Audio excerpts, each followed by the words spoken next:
I'm Logan Crawford, and right now on GBN, we're exploring a wonderful book. It is called Where Your Waiters, From Panic to Peace, Volume 2 by Ann Simard. This is a powerful true story of transformation through God's love. From a childhood marked by pain to a life filled with divine peace, Anne's journey is proof that light can overcome even the deepest darkness.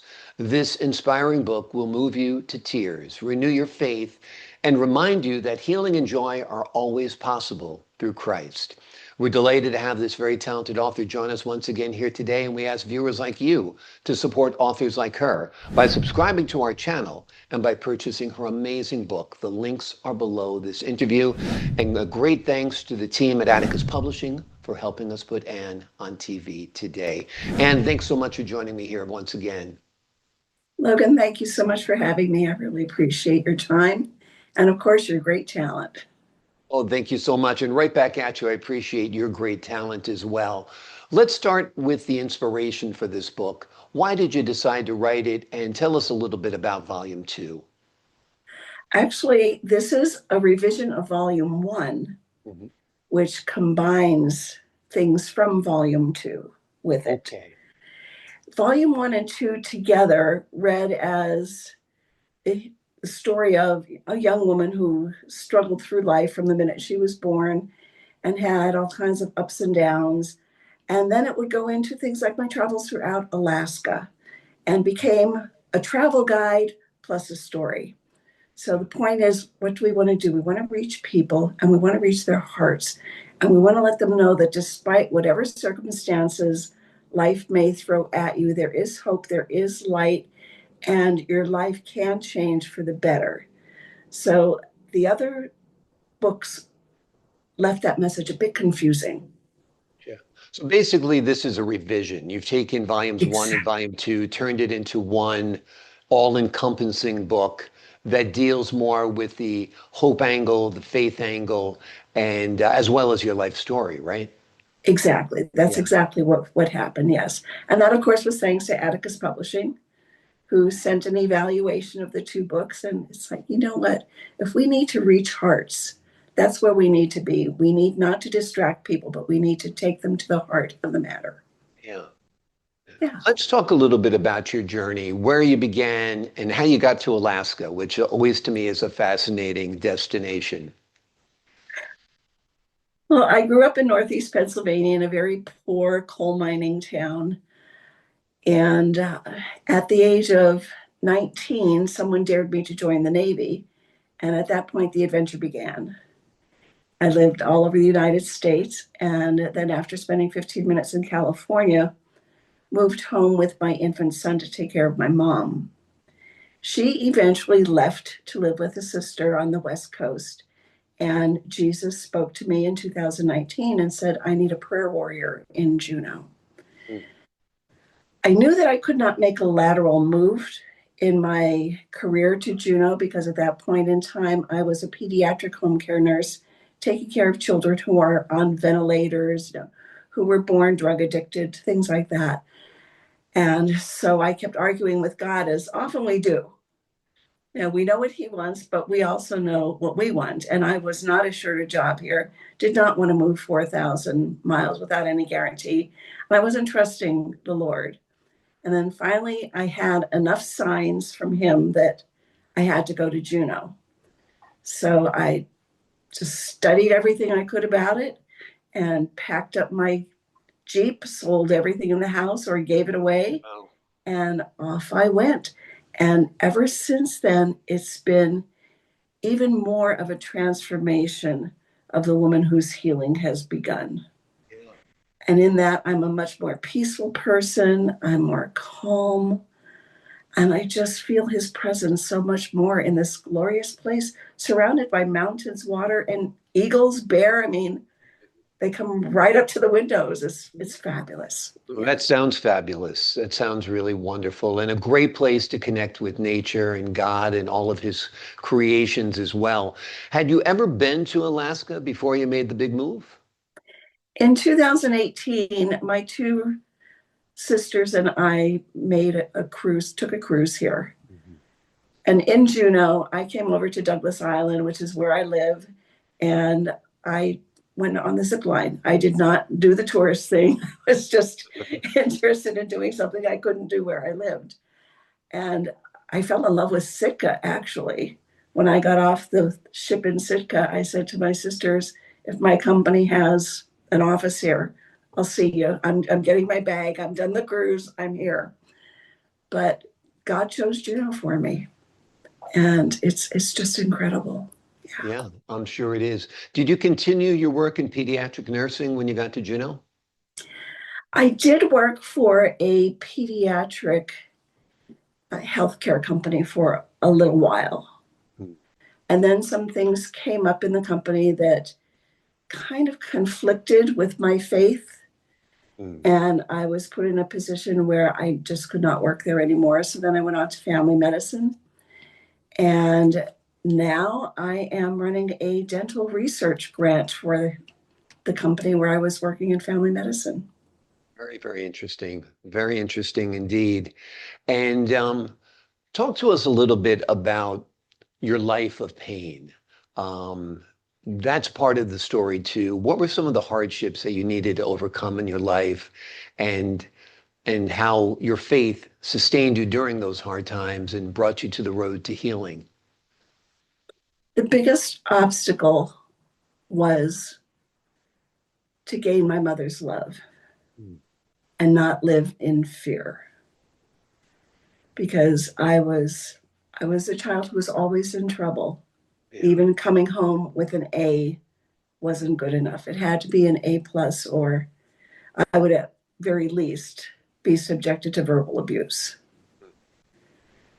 And so I really could do nothing right in that household. And then of course there was the fear of my father waiting for me night after night, sitting on my bed in his underwear. And if I told mom, I'd be a liar and get beat. And that was so hard. And so my joy and my freedom at that time was just being out of that house. yeah, So of course, you engaged in everything that you could in the high school that would get you out of there until you had to come home and didn't have a choice. yeah, yeah. Yeah. It's hard. I think we spoke about this last time. In families, it seems like one child is often the magnet for abuse. And I don't know why the parent chooses that one child, but sometimes, one gets it worse than the others. And it sounded like a horrible situation there with both your mother and your father. Um, how did you break free from that household? Was it eventually the military that got you away from there? The military got me away from there, even though that wasn't really the object in joining the Yeah. military. Right. But of course, that still continued. Yeah. And really, what broke me away from all of that was the therapist that I went to after I got into rehab. Mm. Yeah. Yeah. And how did they help you? Tell me about the therapy and how that worked for you. She was so amazing, being a Christian and going to someone who practices new age techniques Hmm. was quite different. Just as growing up, I knew that Jesus always loved me. Didn't know where he was a lot of the time, but knew that he loved me. And the same with her. And my heart had just been made up that God honors a pure heart. God honors a heart that seeks him. Yeah. And I wasn't engaging in these new age things like holding a piece of sage in my hand while we talked about a subject. I didn't even know what that was at the point in time. I just knew it was a bunch of green things tied together with a string. But, that God honored my heart that wanted so much to heal and took me through that time with her. And even after my son was born, he would attend, laying on a blanket on the floor until we would get through that. And knowing that I had to go home to take care of my mom because none of my other siblings could or would, she also took me through a time of what we called share work, where I would talk to my mom and then answer back, knowing what she would say, because your parents well enough to know how they were going to respond. So that completely prepared me for that time. So it wasn't as hard as growing up in that house. house. And I was also able to help my son through those hard times where she would be so mean. Yeah. So, So your guys, mother's abuse continued even when you had to go back to help her now? oh, absolutely. Absolutely. Yes. Yes. Unbelievable. By the end of her life, did you ever work out any kind of peace with her? Was she forgiving? Did she change at all? No. Yeah. But does I need to be the one to forgive. It doesn't matter if they forgive me, if anyone in my life who hurt me in any way, or does anything to me forgives me, I need to forgive, and they do not need to know that because the healing is for me, Mm. not for them. Yeah. Now, Mom grew up, at 11 years of age, she became female head of household Mm. to at least 6 siblings and an alcoholic coal mining father. And this was in 1926. Mm. So she had no way to know how to be head of household, how to be a mother. She only knew what just like all of us, we only know what we grow up in. We don't know there's anything different and And that's not normal life. right. It's one of those things we talk about it a lot now, generational violence or intergenerational violence. It's sort of like your mother grew up probably in an abusive household, and the household she eventually headed was also abusive. It's kind of all she ever knew, right? Exactly, exactly. I often thought about how her father and his friends must have abused her because she was the one who was bringing them the beer while they're playing cards, and Yeah. she's close to them, and it was the same thing when I had to go into the bars to tell my father it's time to come home. The looks from those men would just make my skin crawl, but Yeah. I had to do it. Yeah. Right. Right. Amazing. Amazing. Forgiveness, though, was really transformative to you. It really changed your life, right? Forgiveness heals. Absolutely. Yes. Yes. Yeah. You write about fearlessness and vulnerability. Talk to us about how they connect with faith. Sometimes we act, we're not even understanding that it is our faith that is leading us, that it is Jesus who is taking us into the battle. And the example I want to give about fearlessness is noise that woke me up on the street at 2 a.m. And there was fighting out there. I had had enough of it. And I storm out of my house in my bare feet and my pink silk pajamas. And one car sped down the street, and there was a very large African American man facing me. And I said, "You woke me up." And he said, "I live here." I said, "I don't care if you live here. You woke me up." And again, he said, "I live here." Well, that wasn't enough for me. He walked into an apartment building. I followed him. I don't know why I followed him. There was no reason to do that. Right. And then pretty soon, I didn't know at the time it was an unmarked police car, came up our one-way street in the wrong direction. So I punched it and I dented it. And Wow. the police got out, and there was a window open on the first floor of the apartment, and they asked if they could come in. They didn't have a search warrant, and they had arrested him for drug trafficking. Now the story gets better. Yeah. About a year later, I'm just walking up the street and I see him, and I see him with his family, and he calls me over and he said, "They sold the building. We have to move. Would you pray with me and my family?" So look at God. It's Yeah. just, he's just so amazing. It Yeah. is. Yeah, Yeah. absolutely. Yeah. Absolutely. Um, Talk to us about your calling to go to Juneau. You said the Lord spoke to you and asked you to be a spirit warrior there. Talk to us about what life has been like as a spirit warrior there and what that work entailed. Sometimes it's knowing there's going to be a protest against something. Juneau is a liberal community. And, and and pro-choice and, so on and so forth. Our governor is not. He flies the pro-life flag at the mansion. And of course, that creates incidents of egg throwing at the mansion and so on and so forth. But anyway, when I hear that happening, these protests happening, I will just ask the Lord to send angels of love to them so that they can truly know that it doesn't have to be this way, that once we yield our hearts, that our lives can change and the anger goes and we can learn how to love one another. Another way is through my job, I get to spend time with people in being one-on-one with them, and I will hear their stories. And there was one man, for example, I gave him a ride home after we did our part of the research study. And he was telling me a story of how he was beaten. And he was just such an angry, angry person. How the police beat him and forced him to go to the ER, be drug tested, etc. And I kept asking the Lord, as I always do, what do you want me to say? What do you want me to do? I know this is for your purpose, but what part do I have? So when he opened my car door to get out, I said, did you forgive them? And he said, what?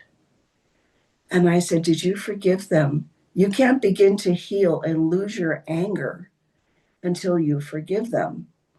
So I went back and did my thing and looked at his chart, and there's a big alert that says this is an extremely violent man.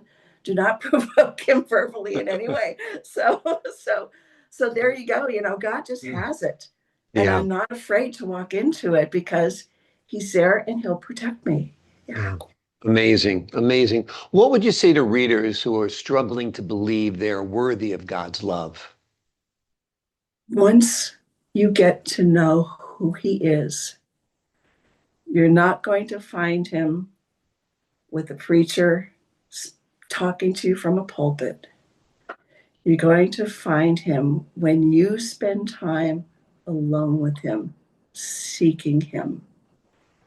And you continue to establish that relationship because everything in life is about relationship. Mm. Your family, your pets, your neighbors. It's the same with God. And once you get to know the God of love, not the vengeant God from the Old Testament or what they're telling you when you should feel guilty about from the pulpit, but once you know his heart, your life has to change because you'll know no matter what, you're loved. Yeah. Yeah. Yeah. If you read the Gospels, if you read the Beatitudes, I think you'll learn a lot about Jesus and his forgiving heart, his loving heart, his tender heart, his compassionate heart. And he certainly is not a God to be feared, all fire and brimstone, like you say, that you find in the Old Testament. Um, Talk to us about your title of your book, Where Your Waiters, From Panic to Peace. Tell us about the significance of that. The book had many titles. Mhm. And in visiting a friend one night, just like now, Logan, I'm focused on you. I'm looking at your Mhm. eyes. I'm not looking at the background. I'm not looking at what's going on around you. I see Yeah. you, and that's all that I see. And I knew this friend for almost 2 years at this point in time. And the book is done, and I'm trying to figure out a title. And I look to my left, and hanging from the top of a window is a pair of waiters. I said, how long have they been there? And he said, they've always been there. That's where I keep them. And I thought, where your waiters is perfect because you, depending on where you're fishing or what you're doing, you can't really catch a fish unless you get in the water. And the water can get deep. So you are going into deep waters when you read this book. So you better put on your waders. And Yeah. I also think of the spiritual reference that, with Jesus. Jesus wants us not to stand at the edge of the river, but to be submerged. Very, very powerful. It's a great metaphor. I love it. And it's really eye-catching as well and kind of encompasses your life, where your waiters and you'll be protected, and the protection of the Lord and your journey to Juneau. I think it all kind of fits in very, very nicely. How Yeah. important was or is community or divine encounters with others in your journey? I live for them. Hmm. I absolutely live for them. And gosh, they just bring me such. I had one yesterday on the phone with a lady who was medevaced out of one of our little tiny villages. And it was just so wonderful to spend time with her and know that she's a believer, and to send her some things that will encourage her along her journey. Yeah, Yeah, I look for them everywhere I go. I look for a divine encounter. Yeah. wonderful. What advice would you have for someone who is trying to forgive someone who caused them deep pain? That is a tough one. Yeah, It really is. My first thought, when I'm pondering this, I think I'm pondering this a bit. My yeah. first thought is that you need to forgive yourself, because even though we do get in those situations, I think we also blame ourselves. Hmm. Yeah, And I think when we learn to forgive ourselves is when we can truly open that up to forgiving others. And I'm not saying that's the truth, but mm. those are my thoughts. Yeah, I think it's very true. I think people blame themselves for everything from being a victim to getting the diseases they have. You know what I mean? Well, if I only did this, if I only did that. I mean, I think there's a lot of guilt and shame in a lot of the negativity that happens in life. And if I had only said this to my mother, if I had only said that to my father, no, you're a child. None of it is your responsibility. So do forgive yourself. And I do think forgiving them kind of lifts the burden off you as well, because a grudge, hatred, anger, however, frustration, however you want to view it, is a heavy burden to carry around in your life, don't you think? I truly think it is. And negativity brings negativity. Yeah, exactly. Yeah. Yeah, And that's the message you're putting out there in the universe. If you're angry, if you're mad, if you're frustrated, I think you need to turn it all around. And I think forgiveness is a great start. What's your advice for people who want to open up their hearts, their ears, their minds to the Lord during their tough times in their lives? How can you communicate with them? How can you hear them? Does it start with prayer? it can. But I also think in those times, there's a lot of begging God going on. There's a lot of pleading. You know, there, there's a lot of screaming. There's a lot of carrying on when we don't need to do that. But we don't know that we don't need to do that. Right. But that's where we bring ourselves. Yeah. I've learned, for me, and this is only for me, that when I get in a place where I'm very frustrated and I just can't take anymore, I will just put on some very soft background music Hmm. or a song that really makes me happy and want to dance. And that distraction snaps me out of it. Yeah. And then I can go back to that situation with a different attitude. Yeah. I think that's great advice. Put on your favorite song. I mean, I do that every morning. I wake up and I tell Alexa whatever song is playing through my head that morning, and that's how I start my day. And I think it's a great way of, you know, opening up yourself spiritually, opening up yourself emotionally, and just starting the day literally, quite literally, on a good note, no doubt. Exactly, exactly. People talk about vibes, and vibes, of course, are frequencies. Yep. And we put out frequencies, and other people respond to those frequencies. Yeah. Absolutely. Because the low Absolutely. frequencies are where you're negative, where you get sick, and higher frequencies are where you're just filled with joy. So Yeah. gotta watch what vibe and be aware of what vibes you're putting out. Exactly. Be the music you want to hear. I There think you that's good go. advice. Yeah, There you without a go. doubt. Yeah. How was it writing this book? As far as your emotional health went, your spiritual growth goes, And what was it like putting this all down on paper, reliving some things, but then also sitting back in gratitude for all that the Lord has given you? It was actually very simple. This time, it was very simple. I've been trying to write the book for many, many years. And every time I would start, it would be so dark that I would just get into a state of depression and had to stop. But this time, when I woke up and the Lord said, it's time, November of 2023, it's time, let's write. Mm. And so I picked up that computer, and when he'd wake up in me in the middle of the night and say, write about Father Ed, I'd write about Father Ed and I'd go back to bed. So it's really him, it's Yeah. not me at all. So there really wasn't any moment of emotion in writing the book Mm. because they are just, and I say they are just stories right now, Yeah. but the one where my life was in danger will still upset me. Yeah. Yeah. Yeah. Yeah. Do you want to share that with the audience? Do you want to talk about that time when your life was in danger? I can do that. Sure. Sure. Very strange things had happened to me when I was between the time I was stationed in Millington, Tennessee, and ended up in Yuma, Arizona. And in Millington, I had become friends with two men who seemed to act a lot like military police, but they were going to school to be air traffic controllers.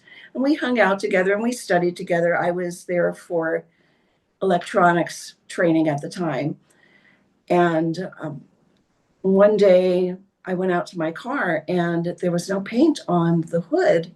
And it turned out the battery acid had been poured on, and I couldn't figure out what I did. And in retrospect, it was probably spending time with them. So now let's move on to my trip from there to Yuma, Arizona, with a stop in Denver for specialized schooling. And I'm sitting in my car drinking Gatorade, and I hear a voice saying it's not polite to drink from a bottle. And all I can see is a man's torso with two cameras on it. Mm. And this man introduced himself to me, said he's traveling around the country in his Airstream. There's his sister sitting in the front seat, and he wanted to date me when I got to Yuma. He lives in La Jolla, California. So, okay, so he's 64. I'm 20 or 21, what's he going to do? Right. Sure, I'll go out with this guy to dinner. So I get to Yuma and I'm working in the calibration and repair lab for electronic equipment. And the gal in the photo lab left. So they had no one in the photo lab. Now, I was previously a naval photographer, so I was working both sides. Mm. And one of the men in the calibration lab said to me, something big is going to come down on this base, something that's never happened before. Oh, okay, fine. Yeah. So I'm working both places. And in the meantime, I meet this guy that just sweeps me off my feet. And we are doing things that you should not do unless you're married. And, and we are Yeah. just having, I was just totally taken up with him. And he leaves to go somewhere. Now, he told me that he worked for part of the CIA that doesn't exist. And I thought, yeah, all right, okay, guy will tell you anything. Mm. And I knew he was a paratrooper because I saw his coat with his wings on it, so you can't fake that. Mm. And he left. No, he didn't leave yet. And we had a company picnic, and I invited him to go with me. And it was alongside the Colorado River. And when I got there, he and the sergeant who said something big is going to come down, one took me by the arms, one took me by the legs. They swung me and threw me in the Colorado River. Now, it didn't occur to me until years later that they knew each other and that gave them time to talk. Okay. So time goes on, and I go up in the barracks and I get a phone call to come down. There's a shore patrol truck at the foot of the stairs. And I said, let me get my uniform on. And they said, no, no, no, no. You come down now or we're going to come up and get you. You have 30 seconds to get down here. I go down there. We go out to a parking lot of a movie theater and I get out. If they say, get out of the car. I said, okay. And they wanted me to get into a car with another guy. And I had no clue what was going on. So I get in the car and we go past this staff sergeant's house. And we pull around the corner and park.